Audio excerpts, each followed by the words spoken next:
Upon discovering that her mother-in-law was scheduled to visit, the woman felt a wave of anxiety and curiosity. The prospect of this visit, unexpected and laden with emotional complexity, compelled her to seek out her mother-in-law to uncover the true motive behind this sudden decision. With a mixture of nervous anticipation and resolute determination, she approached the situation, only to be met with revelations that were both astonishing and profoundly unsettling. If you are not subscribed, I recommend you subscribe and activate the bell so you don't miss any videos. Christina greeted James with a facade of warmth and cordiality, saying, "Hello, welcome, enjoy your stay, and don't forget to subscribe and activate notifications for updates." Despite her outward cheerfulness, beneath the surface lay an undercurrent of tension. Christina had shared with James, her voice tinged with both irritation and resignation. "Mom is only going to stay for a few days," James, unable to hide his frustration, retorted sharply. "A few days longer than we need.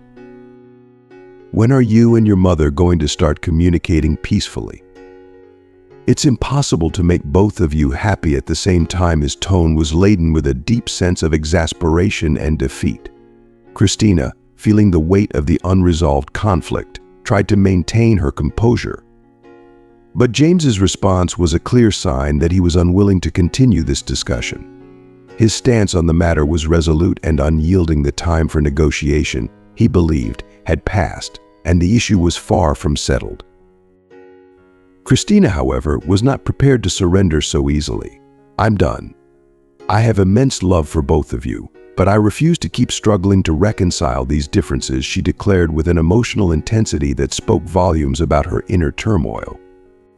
Her statement was not just an expression of frustration, but a heartfelt plea for resolution, reflecting her exhaustion from the constant emotional labor required to bridge the divide between her loved ones. James, his voice heavy with a mix of hurt and disillusionment, finally let loose a torrent of feelings that had been pent up for years. "Christina, I have spent 5 long years genuinely trying to make your mother happy. I have shown her nothing but kindness, been open and generous, and even given her the granddaughter she had always dreamed of. And what have I received in return? Nothing but rudeness, insults, and vicious gossip, both behind my back and directly to my face. To add insult to injury, she even demanded a DNA test to question my paternity. Don't you think your mother has overstepped all reasonable boundaries?" His words were laden with a profound sense of betrayal and frustration, underscoring the deep emotional wounds inflicted by these ongoing conflicts. The woman had approached her role with sincerity and dedication for 5 long years.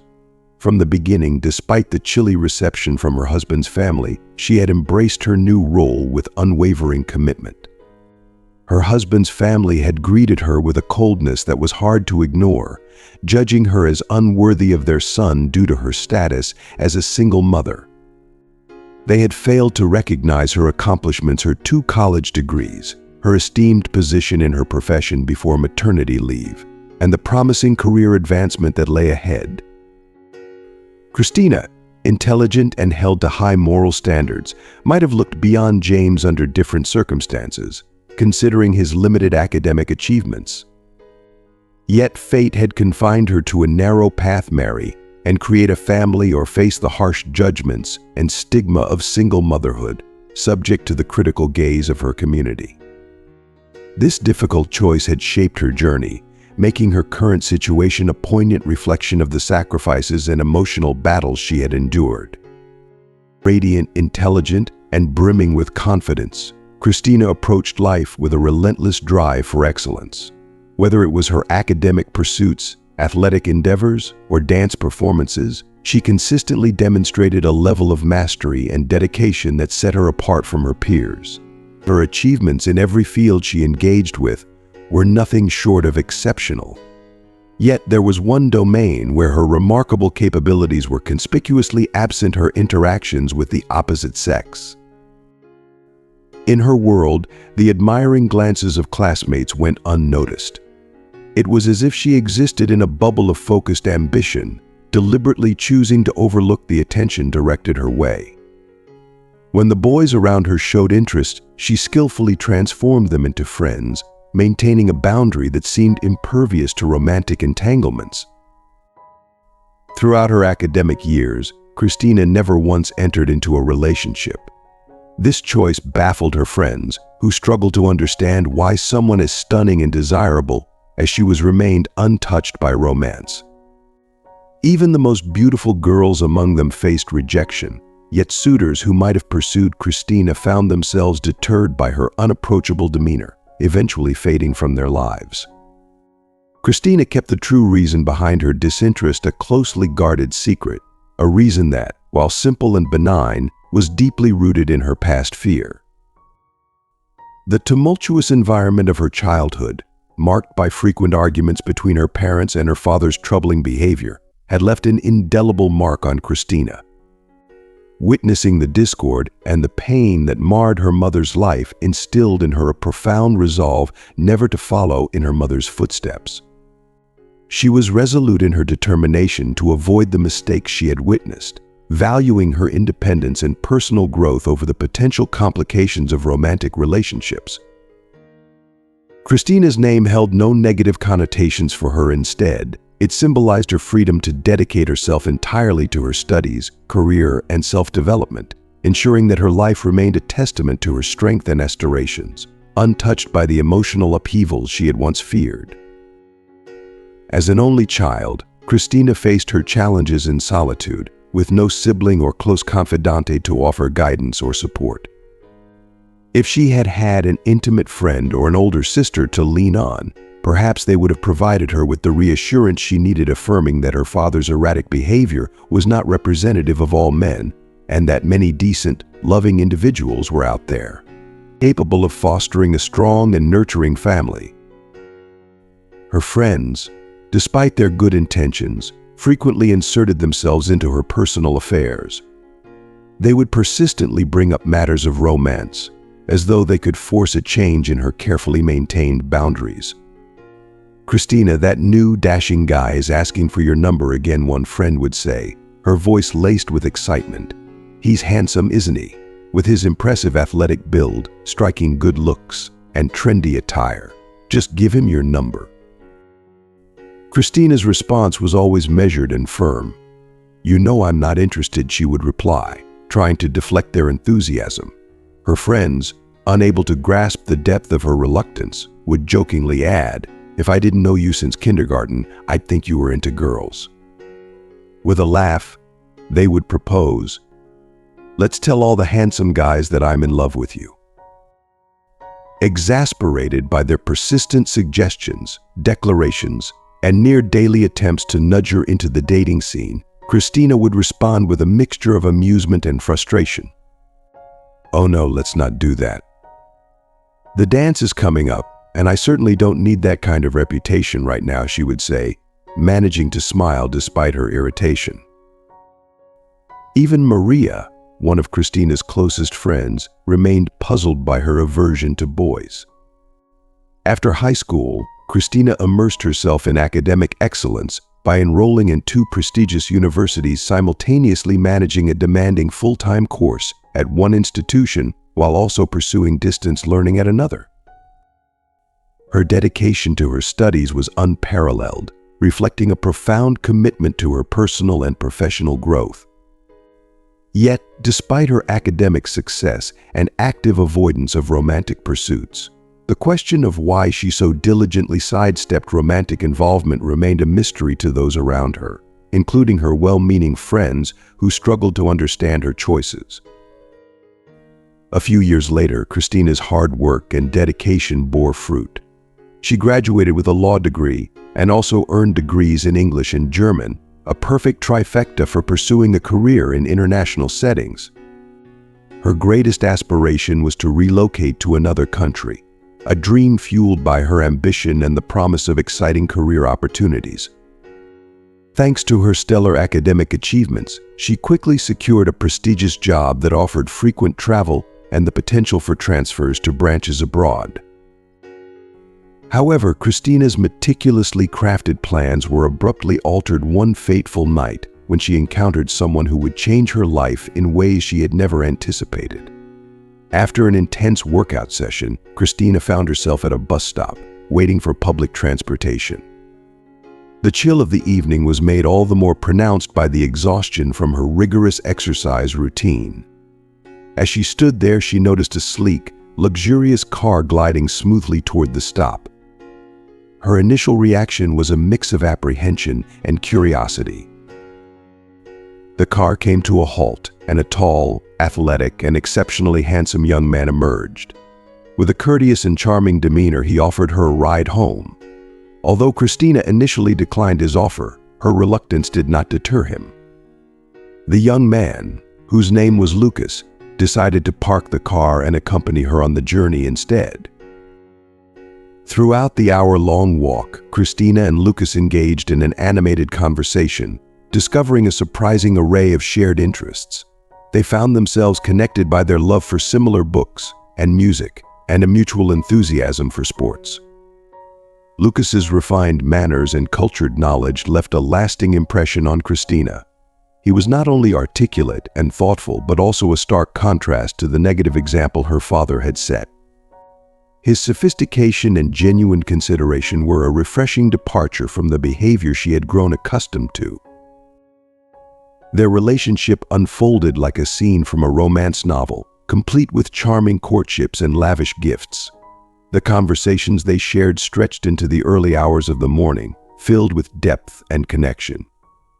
Christina found herself utterly captivated by Lucas, a man who embodied everything her father had not been. It was no surprise that she fell deeply in love.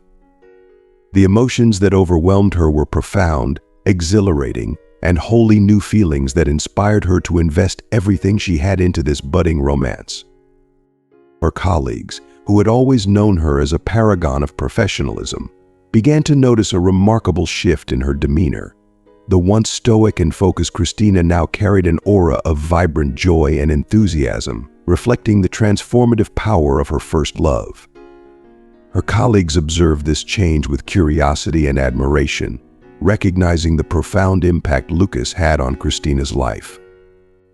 The relationship had not only captured her heart but also reinvigorated her spirit, setting her on a new path that diverged dramatically from the one she had meticulously planned.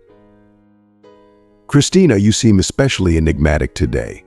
Could it be that our usually modest and reserved colleague has fallen in love?" the boss's secretary observed with a mixture of curiosity and surprise, noting the visible transformation in Christina's demeanor. The change was so striking that it was evident to everyone at work how love had influenced her. The team welcomed Christina warmly, recognizing her dedication and hard work. Yet, in the throes of romance, Christina had failed to see the more troubling aspects of her relationship. Despite her deep affection for Lucas, there were glaring red flags she had overlooked. He consistently avoided spending weekends with her, shunned public appearances together, and never introduced her to his friends. His weekends were invariably occupied, leaving Christina to navigate the complexities of their relationship alone. An experienced woman might have picked up on these signs earlier, but for Christina, the truth remained obscured until a pivotal moment of revelation. The reality of her situation hit her with startling clarity on the day she discovered she was pregnant. Eager to share her joy and present her beloved with a token of their future, she prepared a special gift. With a blush of anticipation and a heart full of hope, she approached Lucas. "Lucas, I have a small, actually a very significant and surprisingly beautiful present for you," she said, her voice trembling slightly as she handed him a delicate box wrapped in a golden ribbon. "Darling," she continued, her voice tinged with both excitement and nervousness, "I told you not to buy me gifts. You can't afford it. Men are supposed to give gifts. But this is something special. I'm sure you'll love it." To her dismay, the expression on Lucas's face was anything but the joy she had envisioned. Instead of the delight she had hoped for, she saw a twisted grimace of disgust and anger. Lucas abruptly closed the box and threw it to the ground with a force that seemed to mirror his fury. "I hope this is some kind of sick joke," he spat out. "Aren't you happy? Are you out of your mind? Think about what you're doing. Lucas, what are you saying? This was unexpected for me too, and it will have a huge impact on my plans, but this is our child. This is the future of our love. His words were cutting and harsh. This is the fruit of boundless foolishness. Do you think I need this? Or did you plan this deliberately to blackmail me for money? His tone was cold and dismissive. The most you can hope for from me is that I will cover the cost of an abortion. After that, you're out of my life, and you will be erased from my family's life. Christina's heart sank as she absorbed the venom in his words. The man she had envisioned a future with, the person she had believed would share in her joy and dreams, had turned into a figure of cold indifference. His reaction shattered her illusions and left her grappling with the harsh reality of her situation. The future she had imagined was suddenly bleak and uncertain, marred by the painful reality of Lucas's true feelings and intentions. Your family? My family?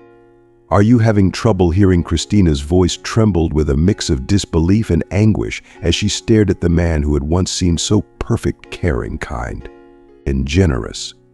She could hardly reconcile the man standing before her with the Lucas she had fallen in love with over the past 6 months. The contrast was jarring, and she struggled to grasp the reality of his words. What do you mean? Are you so dense you can't comprehend? Lucas's voice was sharp, lacking any semblance of the tenderness she had once known. I'm married. I'm not leaving my wife for you. He gestured dismissively toward her stomach, his contempt clear. That's not happening. I'm not going to terminate the pregnancy. I've been diagnosed with severe health issues since high school. It's contraindicated for me. The gravity of his dismissal seemed to drain Christina's strength.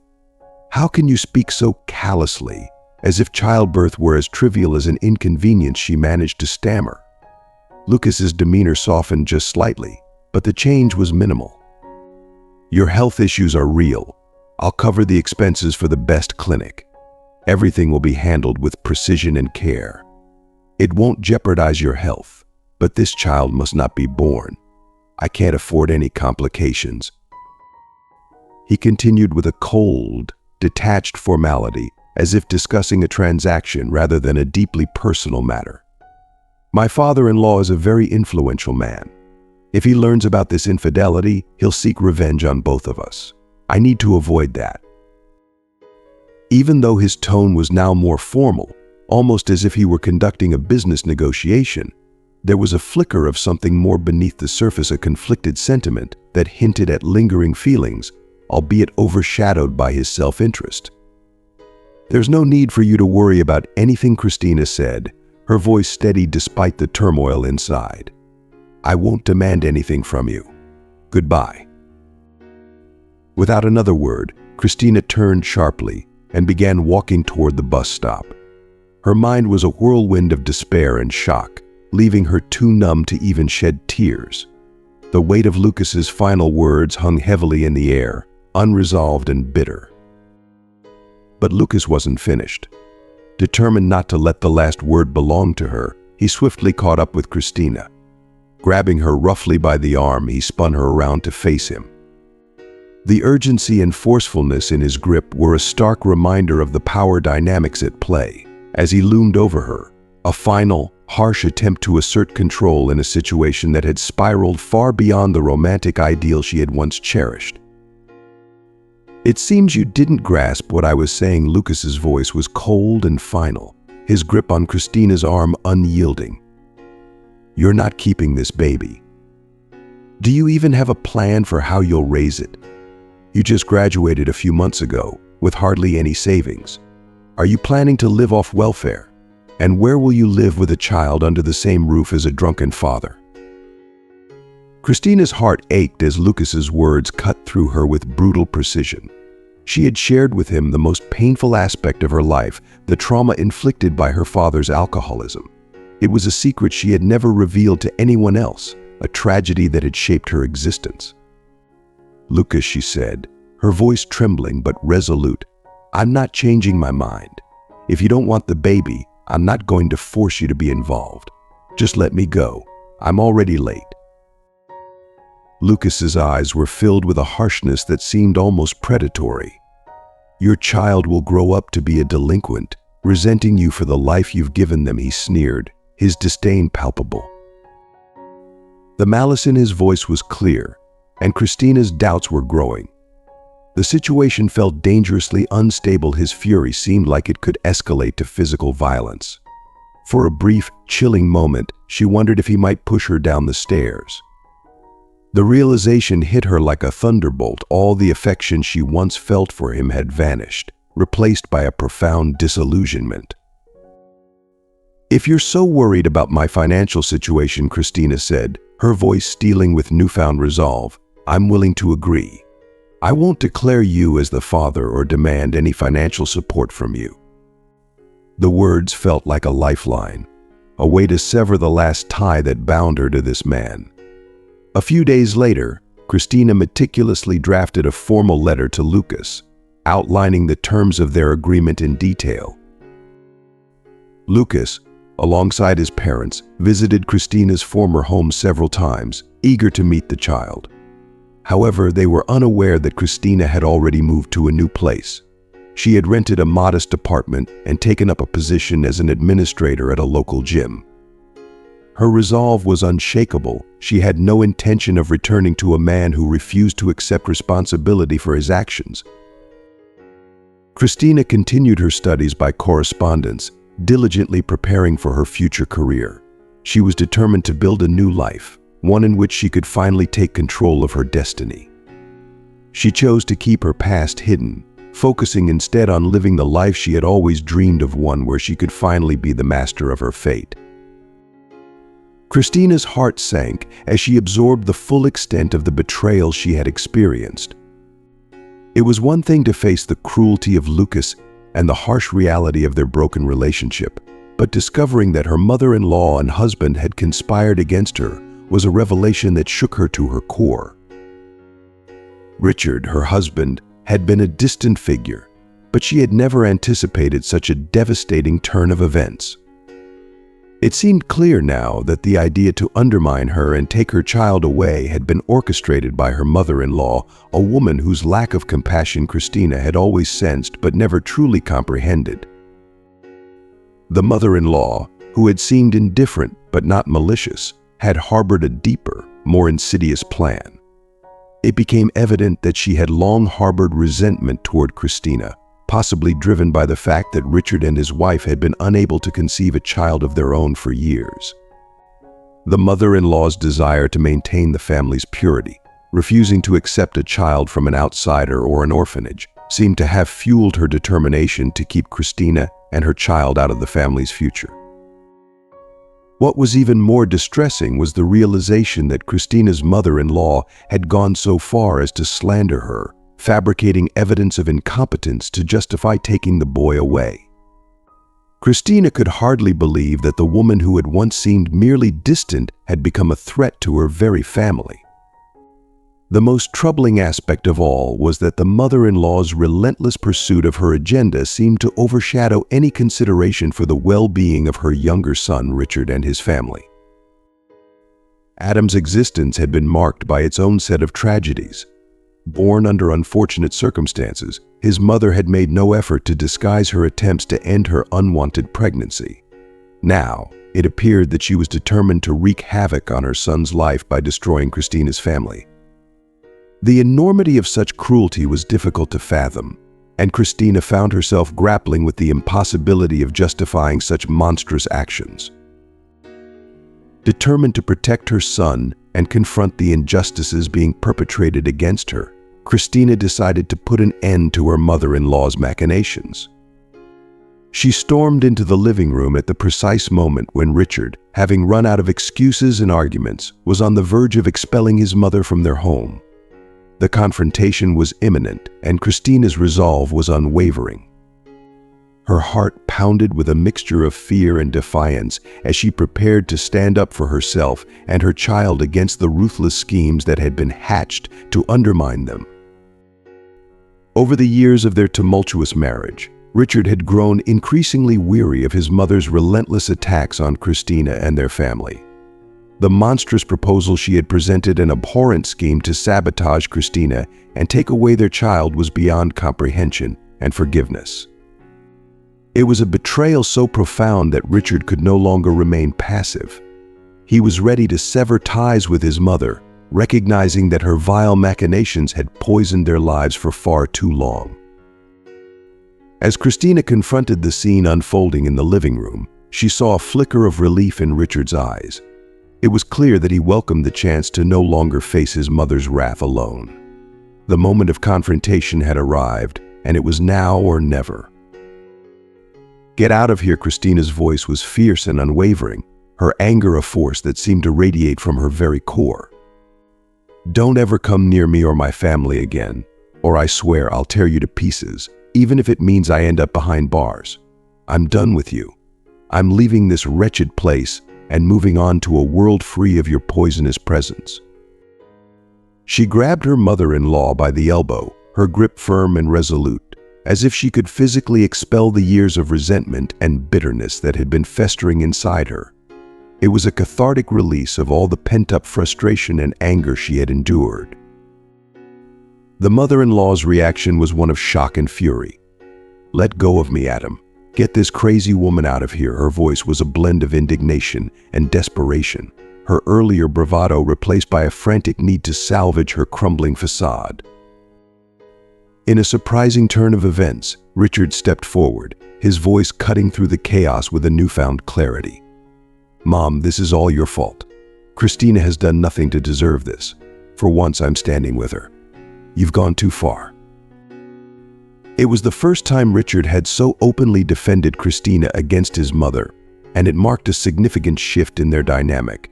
His decision to side with Christina was a powerful statement, reflecting his recognition of the cruelty and injustice that had been perpetrated against his wife.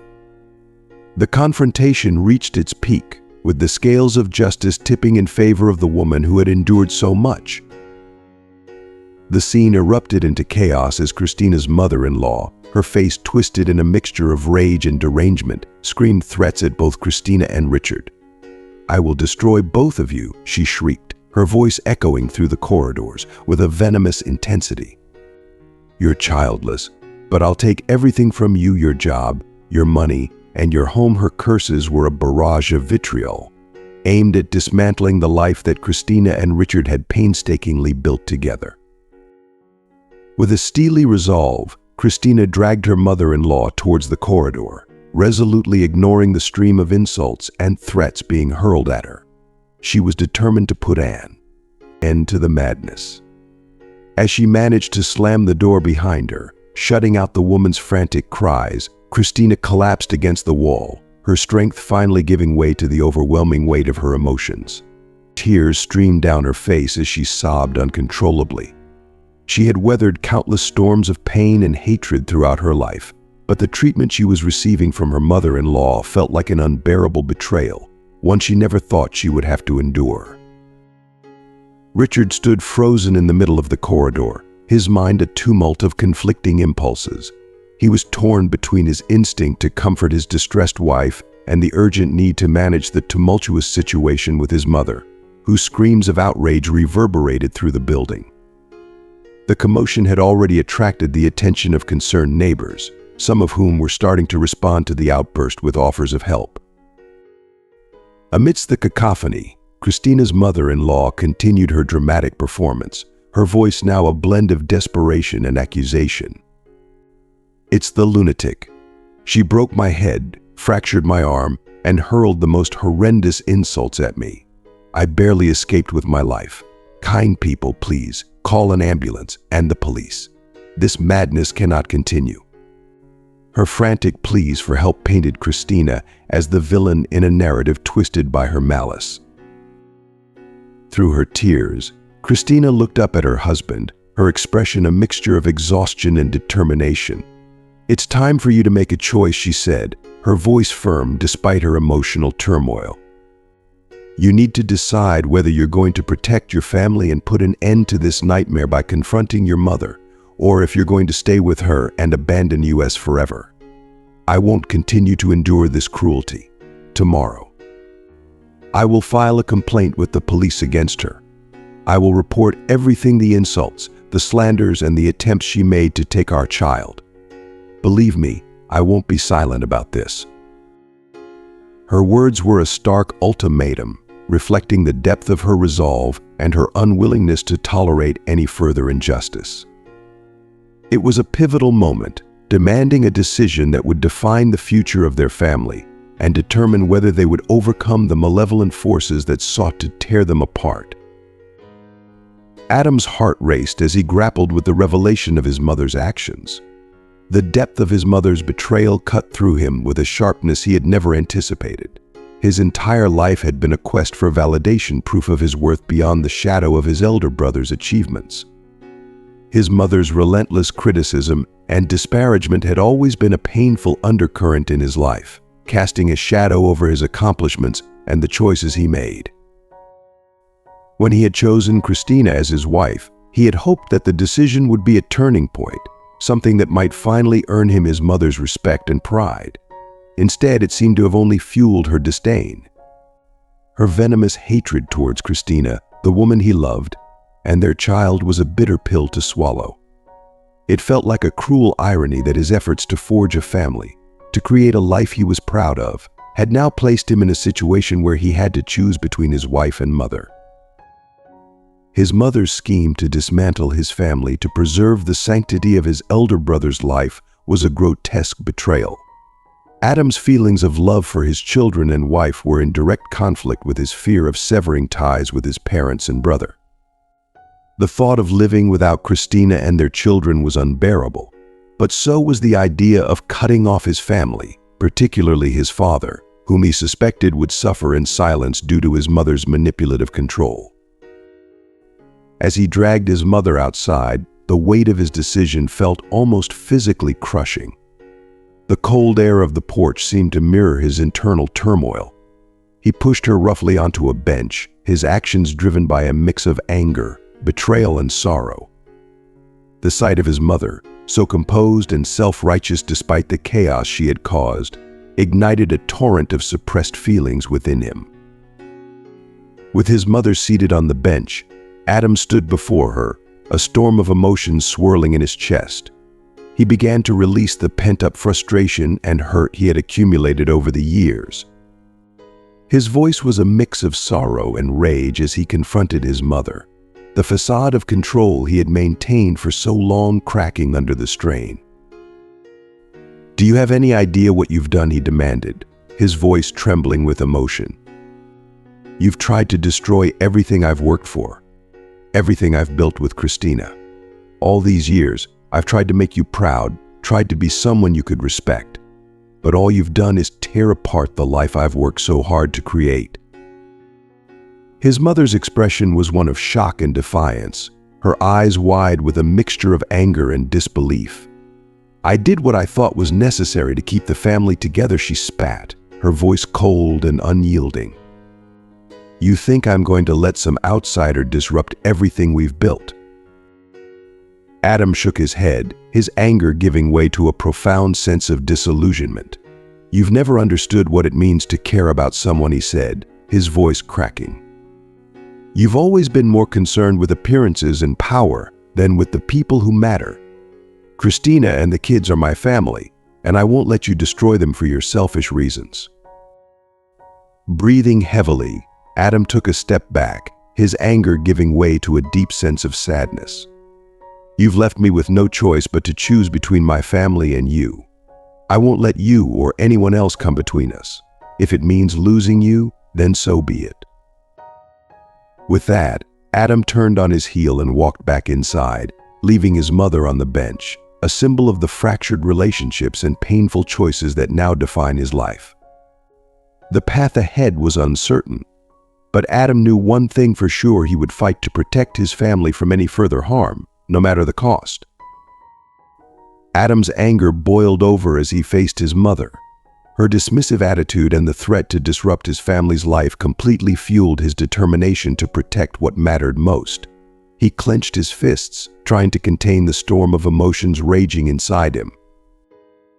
"Mom, I'm done with your games and manipulations. Do you think you can just waltz in and tear apart everything I've worked for?" I've had enough of your interference. This is your final warning. If you don't back off, I will make sure you regret it. I have connections and influence that you can't even begin to comprehend." His mother's eyes widened in disbelief and anger. "You wouldn't dare," she spat, her voice dripping with contempt. "I'm your mother. Who do you think you are to threaten me like this?" "You've underestimated me for far too long," Adam said, his voice steady despite the storm of emotions within. "I may not be your golden boy, but I'm not a pushover either. I'm not going to let you destroy my family." His mother's face twisted with a mix of rage and disbelief as she tried to assert her dominance. "Sandro is my son. I've planned to adopt him officially for a long time now. We're a complete and happy family, and nothing you say or do will change that." "I've told you not to do this," Adam said, his voice firm and resolute. "You've overstepped your bounds, and if you continue down this path, you'll see just how far I'm willing to go to defend my family." The atmosphere between them was charged with tension as Adam's mother, stunned by his resolve, struggled to comprehend his defiance. Her face, once confident and domineering, now showed signs of wavering as the reality of Adam's threats sank in. "I'll do whatever it takes to protect my wife and children," Adam said, turning his back on his mother. "Consider this your final warning. Leave us alone or face the consequences." With that, Adam walked back inside, leaving his mother on the bench, her face a mask of anger and confusion. The confrontation had been a turning point, marking a decisive moment in their strained relationship. For Adam, the choice was clear: he would fight for his family's future, no matter the cost. Adam's voice was filled with a blend of disbelief and defiance as he laughed. "You won't believe it, but I refuse to follow your orders." It was as though he had been locked in silence for what felt like an eternity, and now, at last, he had the freedom to voice his thoughts. "Do whatever you please." The evidence will unequivocally demonstrate that Richard is indeed the father. Moreover, it will also confirm the familial bond between us. To top it off, Christina holds a legally binding document signed by your elder son, affirming that he has no claim over the child. "Don't tell me you were unaware of this fact." "Oh, I knew full well," Adam replied, his tone laced with frustration. "But that imbecile penned it herself. I never imagined it would stand up in court. Given that it is notarized, your beloved son has no legal rights to Sandro. I will ensure you are barred from any contact with him." It was then that the full realization struck Adam. "They want the baby," he muttered, and the revelation hit him with the force of a freight train. The entire scheme regarding the baby was his mother's doing. Richard might not even be in the loop about this. It became clear that there were deep-seated issues within the family, with the mother undeniably orchestrating a significant part of this drama. "Mom, they have no desire for this child. Did you even consult them?" Richard is aware but is not exactly enthusiastic about the idea. While he does wish to have children, his wife has started the process of adoption paperwork. Sandro, being a perfect fit, is not the same as an abandoned child with troubling genes. Your Christina isn't exactly the ideal candidate either, but there's no other viable choice. Adam's horror was palpable as he slumped onto the bench, burying his face in his hands. "Mom, do you hear yourself? People aren't puppets on strings. You can't dictate the fate of living beings in such a cold, mechanical way. Sandro is a child with a heart and soul. Have you ever considered his well-being? He has devoted parents who love him dearly.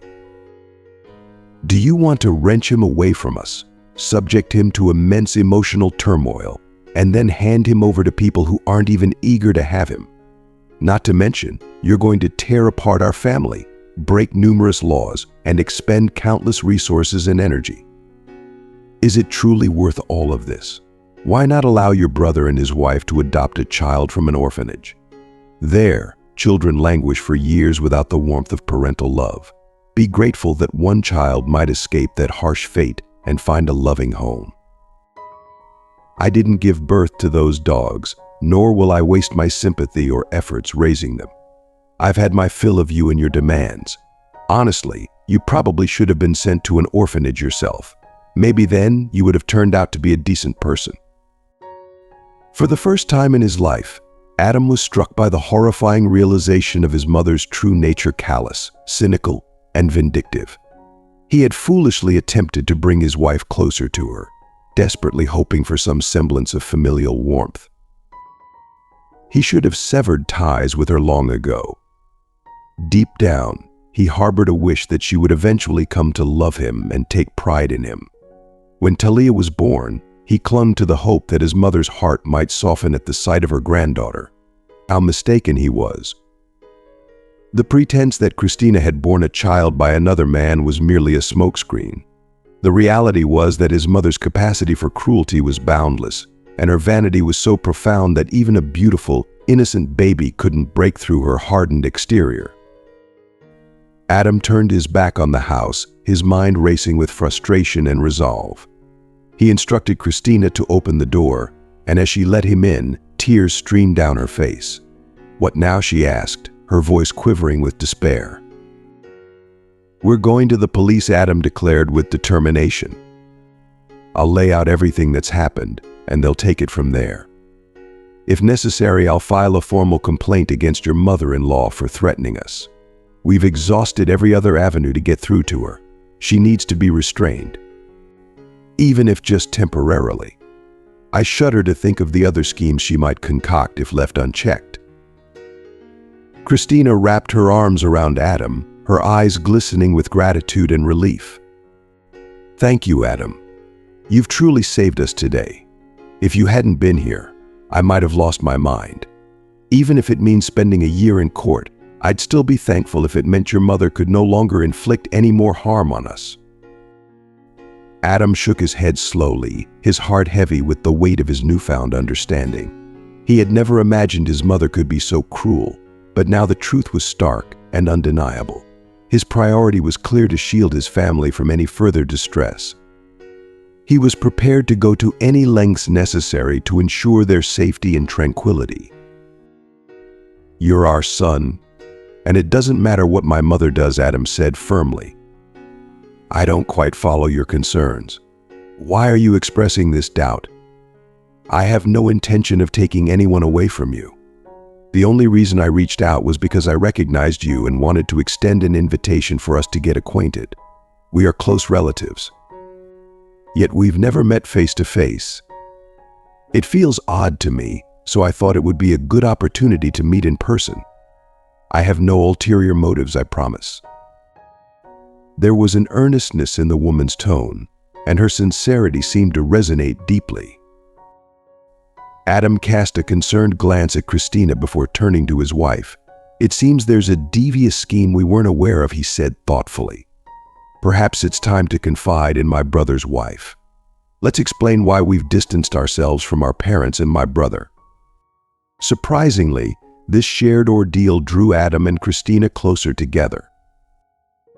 The jealousy that once plagued Adam had dissipated, replaced by a newfound sense of unity. Christina, in turn, felt a profound sense of support from her husband. Together, they formed a truly cohesive family unit.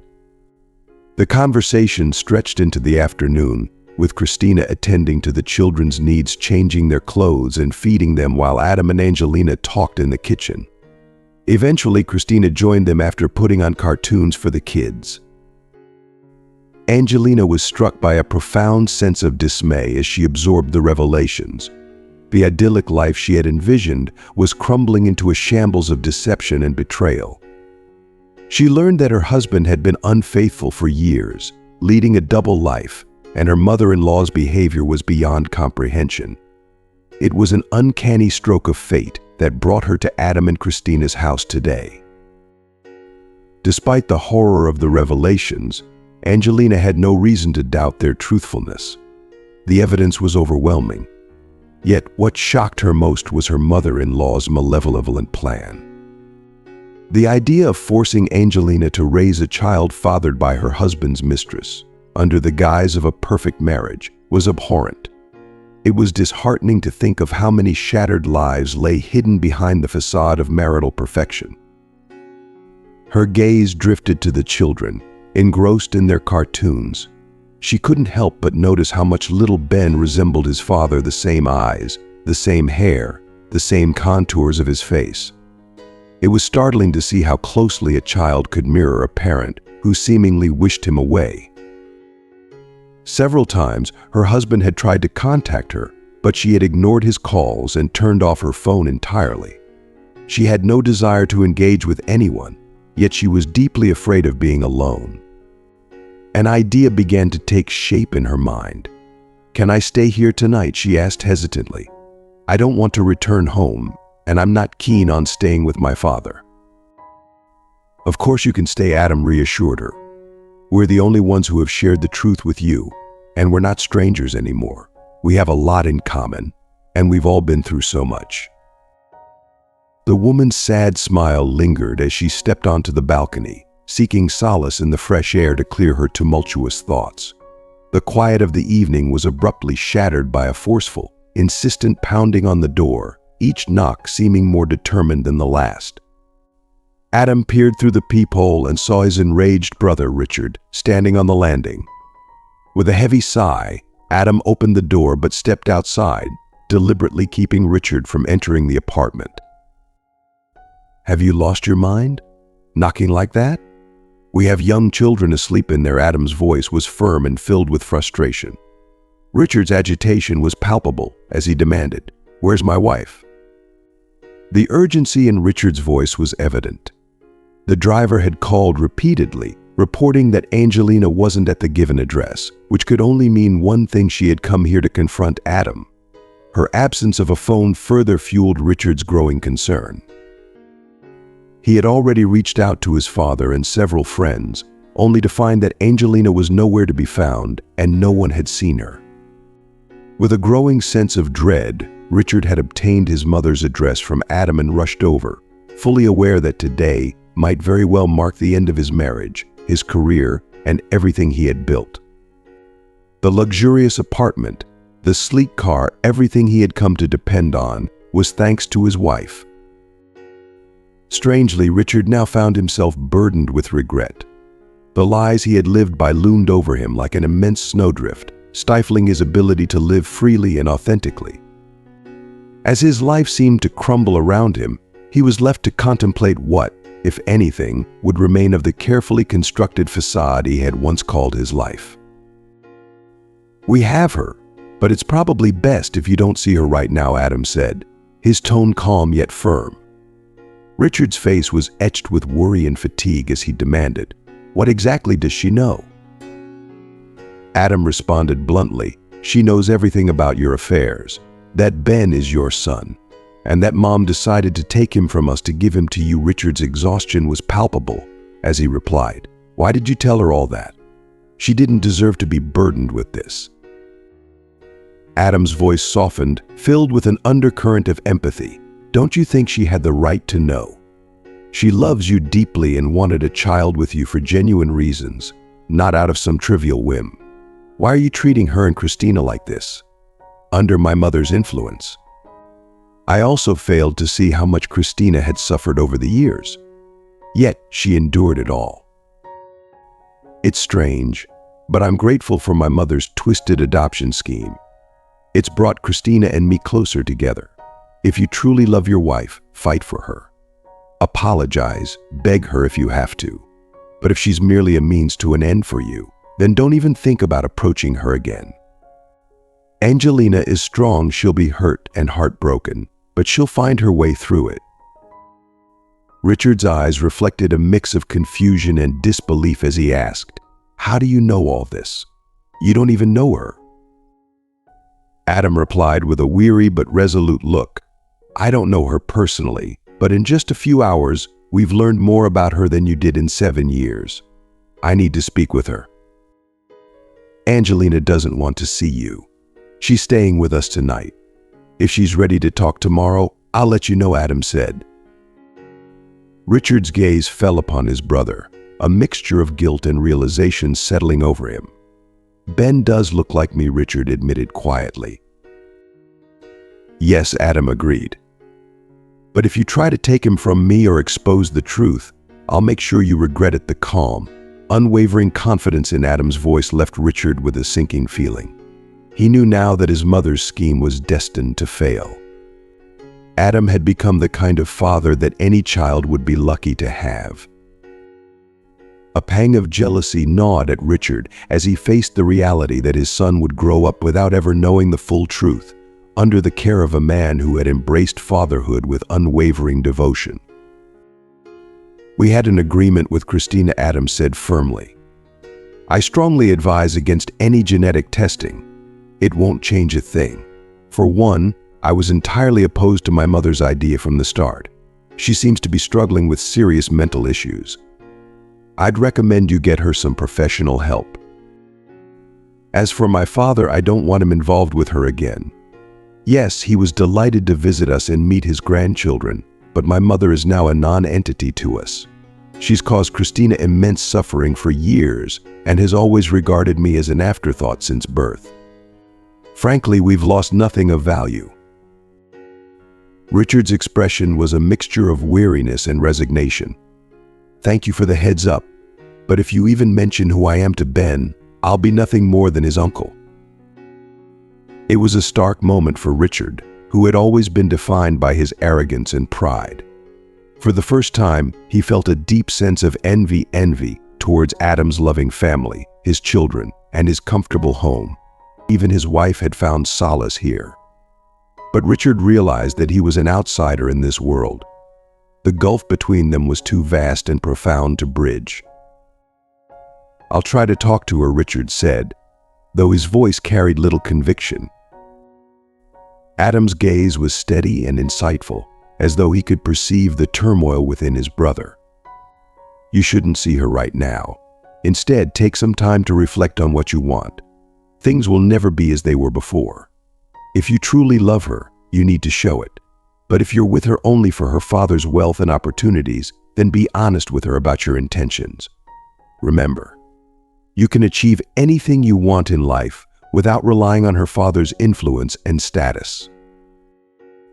Adam's words were intended to be supportive, but they echoed in Richard's mind, weighing heavily as he contemplated his path forward. The following morning, Angelina had quietly slipped away to a friend's country house, leaving only Adam and Christina aware of her whereabouts. The parents were scheduled to work late, and the plan was for the children to be picked up from daycare by their grandmother. As the children skipped happily down the sidewalk, their grandmother chatted with them about the day's adventures. They shared stories, played games, and laughed together, their joy palpable. Suddenly, an unexpected and alarming encounter disrupted their cheerful outing. A second grandmother, disheveled and with a menacing demeanor, abruptly seized the boy's arm, yanking him away from his grandmother. "Come here. Let go of the boy. He belongs somewhere else," she demanded with an unsettling authority.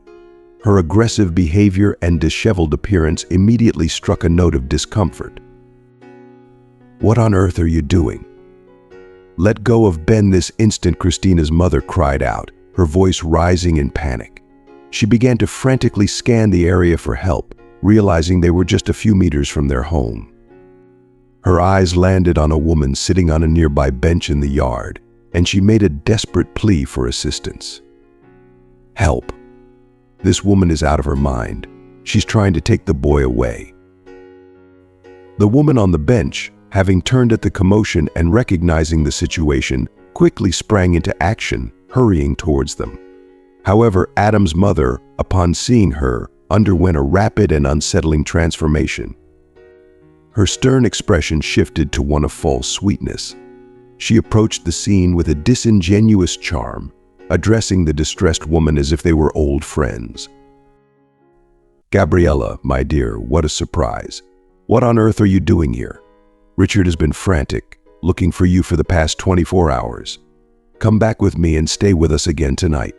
You always bring such joy." Her abrupt change in demeanor and the forced warmth in her voice only added to the tension of the situation. The contrast between her earlier aggression and her current pretense was jarring, leaving everyone, especially Christina's mother, bewildered and deeply concerned.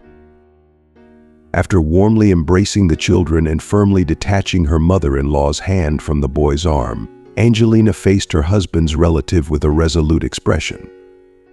"He won't be able to find me. I've already filed for divorce. I packed up all his belongings and moved them to his apartment. Your son didn't even bother to ask why." The woman looked taken aback, her face a mask of confusion and feigned concern. "What papers are you talking about, dear? Surely you're joking. You two have always been so in love." Angelina's eyes flashed with a mixture of hurt and defiance.